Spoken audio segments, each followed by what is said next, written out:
Dios les bendiga y sean bienvenidos a Logos Studio, este espacio donde estamos aprendiendo sobre los atributos de Dios. Y el día de hoy nos acompaña el pastor Saúl Villa. Pastor, ¿puede presentarse?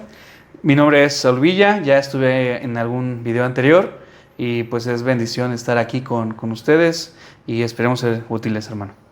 Amén. Que así sea con la ayuda de Dios. Así es. Y bueno, el atributo que nos toca estudiar el día de hoy es la inmensidad de Dios. Primero que estudiamos la infinitud de Dios y ahorita toca la inmensidad de Dios. Creo que cuando estamos hablando de lo inmenso no podemos dimensionar las palabras, pero si nos podemos dar una idea, ¿cómo lo podríamos explicar, la inmensidad de Dios? Sí. Bueno, el hablar de la inmensidad de Dios, me decía un maestro de teología que si pudiéramos definir, ¿no?, en un concepto acerca de quién es Dios, ¿no?, estaríamos reprobados en la materia, ¿no? Nadie puede definir como tal el concepto, la palabra, ¿no?, y más allá, la persona o el ser de Dios. O sea, es meramente imposible. Lo que nosotros hemos podido apreciar es lo que Él se ha revelado en su palabra, ¿no? En ese punto hemos descubierto que Dios es grande, que Dios es poderoso, ¿no? Y en ese sentido entendemos que la inmensidad de Dios es Dios siendo soberano, siendo el autor de todo lo que hay, de todo lo que existe, de todo lo que está a nuestro alrededor, que es la creación de Dios. No sé si me explico. Sí, ¿no? sí, realmente aplica, o sea, es eso. A.W. Tozer pues lo define: Dios está fuera de todas las cosas, dentro de todo y alrededor de todo. Así es. Dios lo hizo, como menciona en la creación, Dios lo hizo, por lo tanto, pues está en todas las partes, o sea, porque de Él es absolutamente todo. Claro, y hay un atributo muy parecido, ¿no?, que podría ser la omnipresencia, que está en todas partes. Pero podemos imaginarnos que esa omnipresencia ha de estar sujeta a algo, ¿no? Pero no, o sea, la inmensidad, el declarar que Dios es sobre toda la creación, confirma la omnipresencia, que está en todo lugar, que está en todas partes. Él es, de hecho, esta expresión que algunos citan, es un mal hábito. Por ejemplo, decir, debemos de creer en Dios, Dios existe, ¿no? El hecho de existir, tú y yo existimos porque tuvimos un origen. Alguien nos creó, claro. Alguien nos hizo. Pero la expresión correcta para dirigirnos al ser de Dios, hablando de esa inmensidad, es simplemente Él es. De hecho, de ahí deriva su nombre, el yo soy. Él es. Él no tiene un principio, Él no tiene un fin. Él no está sujeto a la creación. Por lo tanto, no podemos señalar, ese es un aspecto hasta filosófico, si lo pueden ver así, ¿no? Pues sí. Hermanos, si hemos dicho alguna vez Dios existe, yo creo que todos, ¿no? Pero en el sentido correcto es señalar, Dios es. Dios es. Moisés, que tenía que señalar, Dios es, ¿no? Pablo, Dios es. Hoy, Dios es el mismo Dios, ¿no? Es inmutable, no hay ningún cambio, no es degradable, es decir, que vaya disminuyendo su fuerza, no, simplemente Él es sobre todo, Él es bueno, Él es amor, Él es luz, Él es espíritu, Él es. No sé si me voy explicando ahí, ¿no? Sí, claro, realmente haciendo referencia a eso, cuando Dios se le presenta en la zarza a Moisés y él le pregunta, o sea, ¿a quién? O sea, en referencia o en orden de quién voy. Y tú le vas a decir, el yo soy. Sí, ahora, ordenando las ideas, ¿no? Esta parte de los videos es interesante y debemos de sujetarnos, ¿no?, a ser prácticos. Sí. Hemos definido que la inmensidad de Dios señala que Dios es sobre toda la creación. Afirmativo. ¿No? Está en todo lugar, está en todo momento. Él es soberano sobre la creación. Y estamos aprendiendo acerca de cómo dirigirnos a Dios. Y le señalamos como Él es el eterno, Él es el soberano. Pero ¿dónde podemos citar o cómo podemos confirmar esta inmensidad de Dios? Tú señalaste algo, la zarza, ¿no? Pero vamos un poquito atrás. Génesis capítulo 1, ¿no? Okay. Para dimensionar la inmensidad de Dios. Génesis 1, yo creo que todos lo conocemos, ¿no? Es uno de los textos más famosos de la Escritura. Yo creo que si nos vamos a los profetas, ¿no? Me compartías acerca de Isaías, claro, detalla, ¿no? Pero desde la cosmovisión de Moisés, yo quiero que observemos cómo Moisés, sin todo el conocimiento que abrazamos el día de hoy, hablando del Nuevo Testamento, entendiendo que el Antiguo Testamento va unido o explica el Nuevo Testamento, y el Nuevo Testamento, ¿no?, confirma lo que hay en el Antiguo. A mí me gustaría que nos pusiéramos a leer y pudiéramos colocarnos en la mente de Moisés y cómo describe a Dios. Dice en el texto: en el principio creó Dios los cielos y la tierra. Ahora, Moisés no es un físico, no es un intelectual. Moisés, conocemos su historia en el Éxodo. Sí, pudo haber tenido conocimiento en Egipto, sí pudo haber sido preparado, sí, ¿verdad? Pero vemos que en el momento donde él se prepara para el ministerio que iba a cumplir, que el Señor le había señalado, vemos que Yetro se encarga de ir instruyendo a Moisés, sí, ¿no? Y en ese proceso, sumado la tradición oral, porque no había un texto sagrado, sí, ¿no?, empieza a describir quién es Dios. Y el texto y el versículo 1 nos señala mucho: en el principio creó Dios los cielos y la tierra. En este primer verso hay 3 elementos importantes. El primero de ellos, en el principio. La pregunta es: ¿el tiempo se sujeta a Dios o Dios se sujeta al tiempo? Tú y yo nos sujetamos al tiempo. Sí. La naturaleza, ¿no?, esta tierra, ¿no?, todo lo que hay a nuestro alrededor está sujeto al tiempo. Por causa de la caída, tarde o temprano morimos.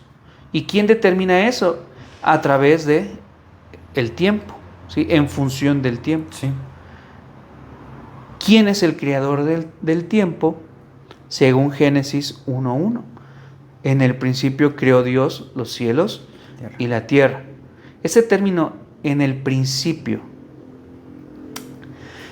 cuando estábamos estudiando griego nos hablaba de eso, ¿no? En el inicio del tiempo. En el inicio del tiempo creó Dios, ¿no? Dios es el creador del tiempo.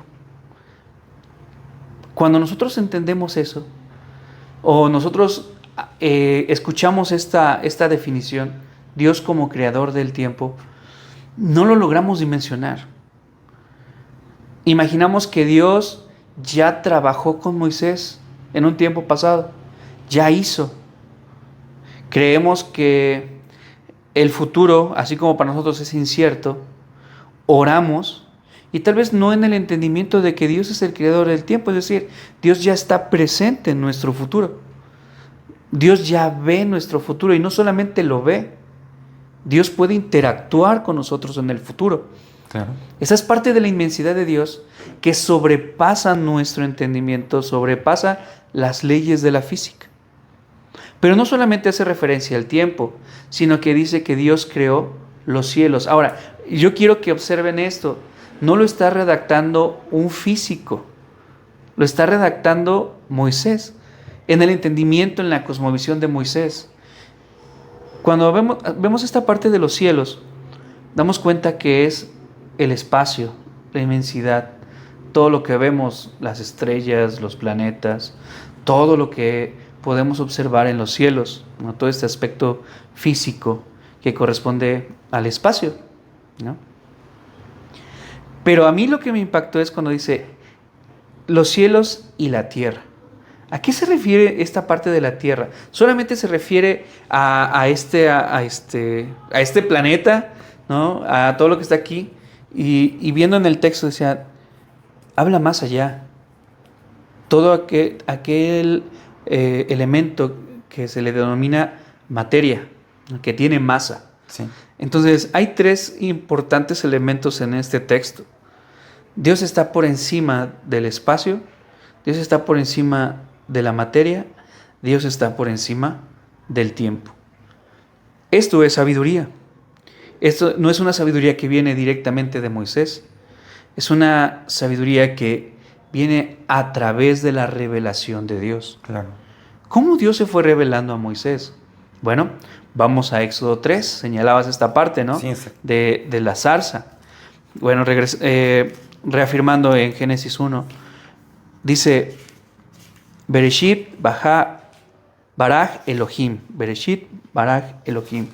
En el principio creó Dios. Elohim, este término es un término genérico. No es un término directo a un nombre propio de Dios. Elohim significa poder y temor. Es un ser de poder y es un ser digno de temer. En el principio, el Dios, ¿sí? El Dios verdadero, no un nombre propio, se le está diciendo en este texto, sino el Dios verdadero, el Dios de poder y de temor, creó los cielos y la tierra.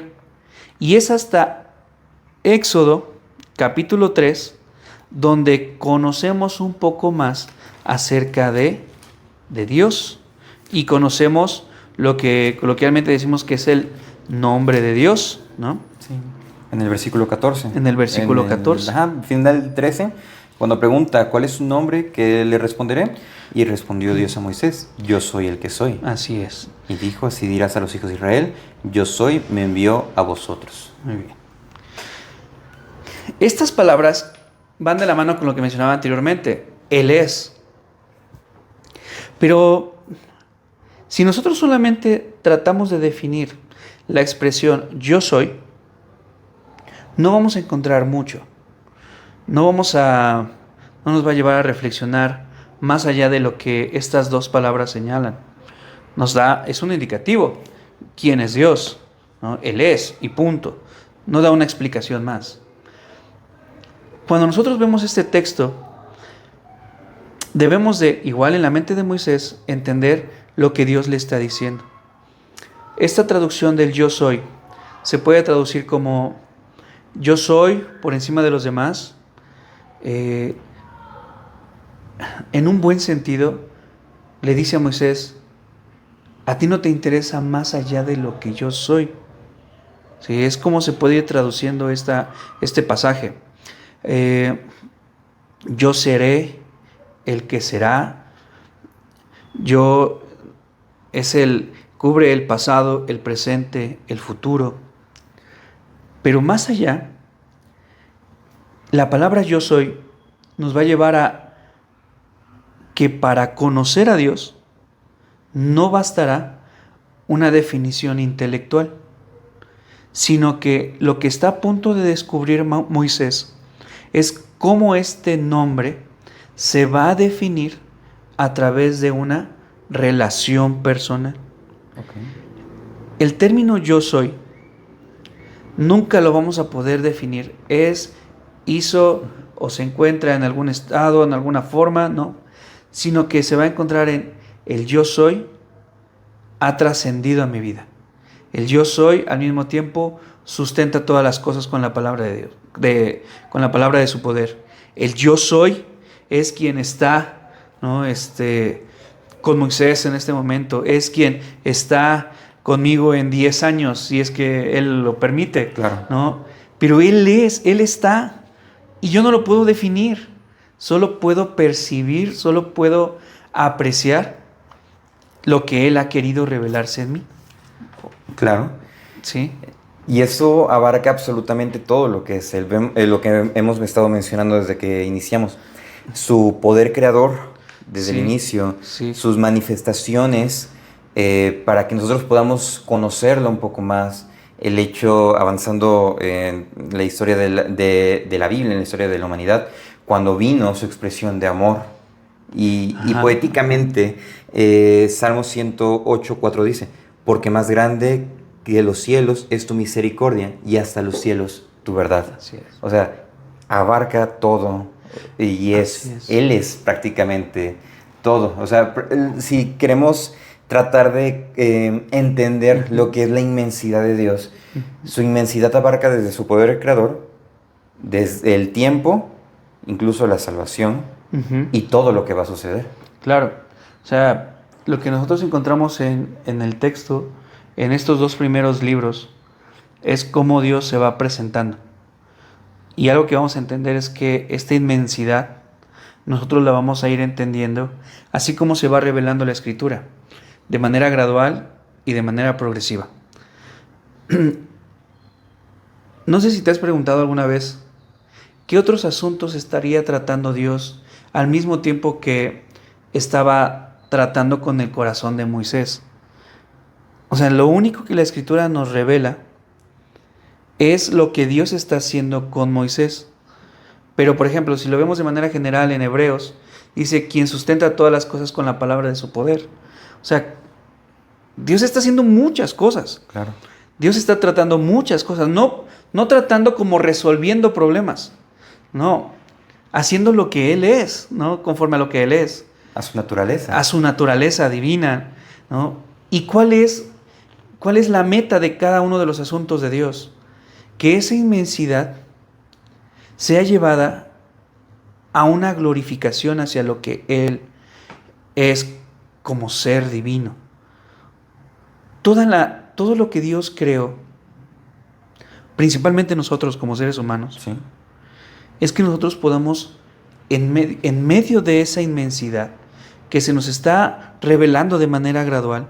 Digo, yo cuando estaba más chico, yo no entendía. Dije, pues Dios creó el planeta Tierra, Dios creó el cielo azul, ¿no? Creó algunas estrellas y eso fue en el principio. O sea, ¿por qué? Porque todo tiene un inicio. Pero ya ahora lo veo y digo, o sea, ver la inmensidad en diseño, la inmensidad mostrada en la diversidad de su creación, Sí. la inmensidad de yo poder dimensionar la fuerza de la naturaleza, la fuerza del cosmos, ¿no? O sea, ¿a quién más se le pudo ocurrir esto? Solamente a Dios. Y la inmensidad de haber creado a un ser a su imagen y semejanza, que de manera limitada puede crear como Él, puede amar como Él, es difícil de entender. Ahora, a Moisés le está costando muchísimo entender esta parte. Claro. Entender que Dios está por encima de todo. Dios está por encima del pueblo de Israel. Dios está por encima de las circunstancias que están viviendo en el desierto. Sí. Dios está por encima de cada uno de los asuntos que tiene que ir atendiendo Moisés. Y eso a Moisés, esa falta de entendimiento le llevaba a afligirse, a dolerse y consultar a Dios. Muchas veces lo hacía de manera inmediata, muchas veces tenía que enfrentar las consecuencias de sus actos, Sí. ¿no? Pero esta es la meta, hermano. Moisés nunca pudo dar un concepto intelectual de quién es Dios. Moisés únicamente pudo describir esa inmensidad a la luz de su relación con Él. Y creo que eso es lo más importante. Lejos de ir a un crecimiento intelectual a través de estos estudios, a través de momentos donde conocemos la palabra, donde nos empapamos de teología, es apreciar quién es Dios y poder compartirlo con los demás. Claro. Y eso es muy, muy importante y realmente creo que eso es necesario para que podamos reflexionar en todo ese tiempo. Y pues con este primer segmento, esta primera parte de lo que es la inmensidad de Dios, tenemos bastante para reflexionar, bastante para aprender. Claro. Y más para poder seguir entendiendo y apreciando quién es Dios. Sí. Pastor, le agradecemos muchísimo que nos haya acompañado en esta primera parte de lo que es la inmensidad de Dios. Y mis amados hermanos, les enviamos un afectuoso saludo. Si alguien es de la ciudad de Jalapa, en el estado de Veracruz, en México, están invitados a la Iglesia Bautista Alfa y Omega. Estamos en 16 de septiembre, esquina con Justino Sarmiento, aquí en Jalapa, Veracruz, y serán bienvenidos, en verdad, a poder seguir estudiando Estamos ahorita estudiando con las hermanas un panorama del Antiguo Testamento. Ok. ¿No? Estamos estudiando con varones principios de liderazgo cristiano, ¿no? Y principalmente en la iglesia los sermones de domingo es el Evangelio de Juan.